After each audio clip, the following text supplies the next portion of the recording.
Hello friends! Today we're starting with Xbox. The company is continuing its push to become more of an everywhere platform. At GDC, Microsoft revealed a full-screen controller-friendly Xbox experience for Windows 11 that will work across laptops, desktops and tablets. And if you want, you can jump on and off between this and a regular Windows desktop. This mode is supposed to leave beta in quote-unquote select markets, although Microsoft still hasn't said which ones those are.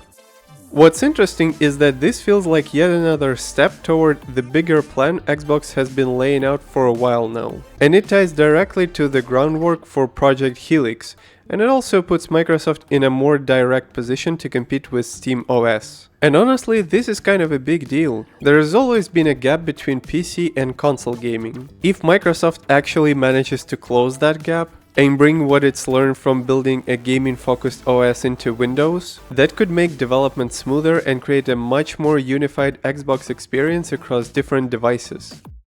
While other companies are leaning harder into exclusives, Microsoft seems to be betting on unification instead. Now, whether that's the right move or not, that's still up for debate. You could absolutely argue that with moves like this, Xbox is slowly losing what makes it feel like Xbox in the first place. Or maybe it's just evolving into something completely different. Something that feels less like a standalone platform and more like an extension of Windows. But at the same time, that also turns basically any Windows device into another Xbox endpoint, which is obviously very valuable. So yeah, there are definitely pros and cons here. One thing's for sure, the new CEO is not wasting any time making big moves. It's been a while since New York Attorney General kicked off this legal fight with Valve, and now Valve has finally responded with a pretty lengthy statement.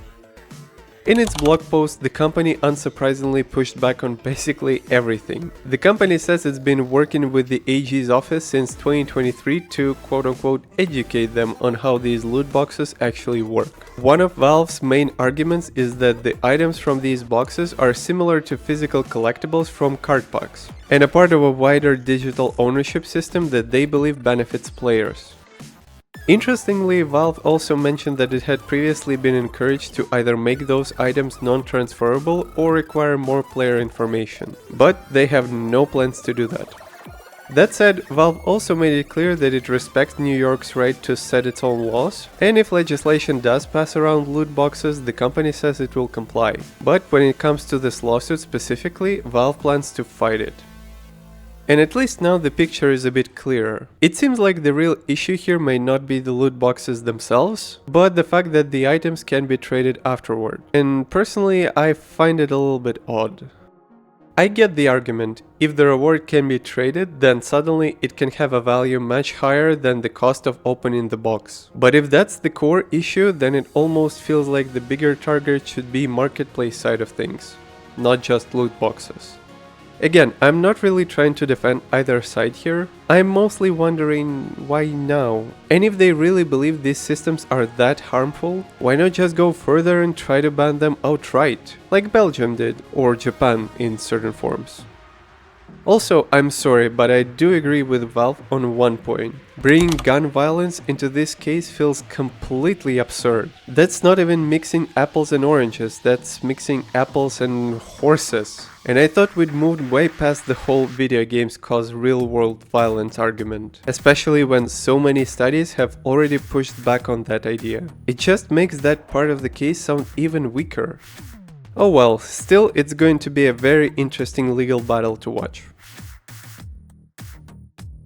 Also, quick thing, if you don't know who I am, my name is Alex, I'm a game producer and I'm here to help you get caught up on everything that's going on in the video game industry. NCSoft, the publisher behind games like Lineage 2, Blade & Soul and Ion, has now partnered with Empty Vessel to publish a new cyberpunk shooter called Defect. For those of you who don't know, Empty Vessel is a relatively small indie studio based in Austin, and it previously raised around $11 million for its debut project. What makes it stand out is the team behind it. There are veterans here from Doom, Quake, Call of Duty, The Last of Us, you name it. On top of that, NCSoft has already invested in the studio back in 2025. So this deal makes it look like they've decided to go all in, with more support for console development and a single player mode. As for the game itself, Defect is being described as a cyberpunk SWAT simulator. In a dystopian world controlled by AI, you'll be able to play it solo for a more in-depth offline experience, jump into co-op, or play a 4v4v4v4 PvP mode with a dynamic multi-objective battles, futuristic weapons, and advanced tech. And honestly, the footage already looks pretty impressive. The only downside is that there is still no release date and no price yet. So yeah, it's promising. And with a publisher this big backing it, the project could end up becoming a lot more ambitious than people expect. That said, it's still worth being a little cautious. NCSoft's bigger strengths have historically been in MMORPG operations, not in building premium or hybrid Western-style shooter franchises. That doesn't automatically mean this is a bad thing. The company has clearly been trying to diversify, but it's still something to keep in mind. And let's be real, the market is brutal right now. The multiplayer shooter space is crowded, retention-driven, and insanely competitive when it comes to getting players in the door. So while this partnership definitely makes Defect more likely to actually ship, there is still no guarantee it becomes anything more than just another AA shooter. Then again, maybe that's enough. Now with Palworld finally set to leave early access later this year, Pocketpair is already tempering expectations a little bit. It sounds like players probably shouldn't expect the game to get the No Man's Sky treatment with years and years of massive updates. According to Games Radar Plus, Pocketpair knows there are plenty of hardcore fans who would happily keep playing Palworld for years if the game kept getting big new content drops. But publishing head John Buckley says that kind of long-term update path might not be in the cards. And to be fair, the reasons make sense. There are multiple engine limitations, there is only so much content you can keep adding before the game becomes bloated, and because Palworld has a much more linear progression structure, eventually you hit a point where you have to stop and think about what comes next. On top of that, the studio also wants the game to remain accessible to more casual players, so they don't want to pile on so much stuff that the game starts feeling like homework. That said, they are not ruling out the possibility of a Palworld 2.0 or some kind of follow-up, but apparently that all depends on how well the full launch performs. To me, it sounds like Pocketpair is already preparing for the possibility that the game loses some momentum after 1.0, which is a little surprising. Palworld was a huge hit when it launched, and put up some pretty impressive numbers, including 32 million players in the first year. But maybe this is just the studio being realistic. And honestly, the reasoning does sound pretty fair. And maybe that's not a bad thing. Instead of stretching one game on forever, maybe it's better to eventually make a really strong sequel. It's that time again when the big analytics firms start putting out their giant industry reports. And one of the big takeaways this time is that PC gaming just keeps getting bigger and bigger. According to Insider Gaming, citing the report from Newzoo, the combined PC and console market is expected to hit $103.7 billion by 2028, with PC revenue pulling ahead of consoles across the board during that period. PC is already bigger when it comes to total players, but the report suggests that the gap is only going to widen over the next few years, with PC growing to around 1 billion players compared to about 688 million for consoles. The report itself is massive, and if you're really curious about where the industry is heading, it's definitely worth checking out. Now that doesn't mean consoles are suddenly going away, but if these projections are even remotely accurate, PC is going to have a huge influence on where the rest of the industry goes from here. I think consoles are still heavily tied to two main things: hardware cycles and premium exclusives. PC just doesn't depend on those in the same way. And according to the report, unlike with consoles, more than half of all PC revenue comes from games outside of the platform's top 20.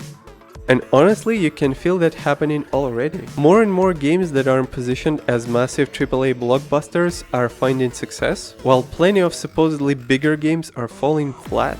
And then you have companies like Xbox making the lines between consoles and PC even blurrier. At this point, if a company isn't seriously trying to grow on PC, it kind of feels like they're holding themselves back. And yes, Sony, I'm talking about you.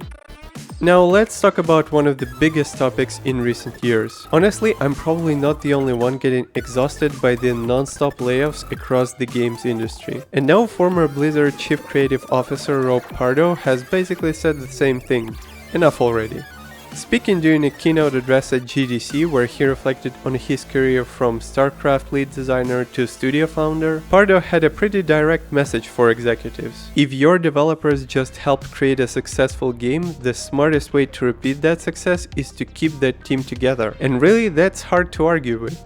According to Pardo, if a studio manages to build a game with lasting success, then it has also built something even more valuable, a great team. In his view, that team is actually more valuable than the game itself.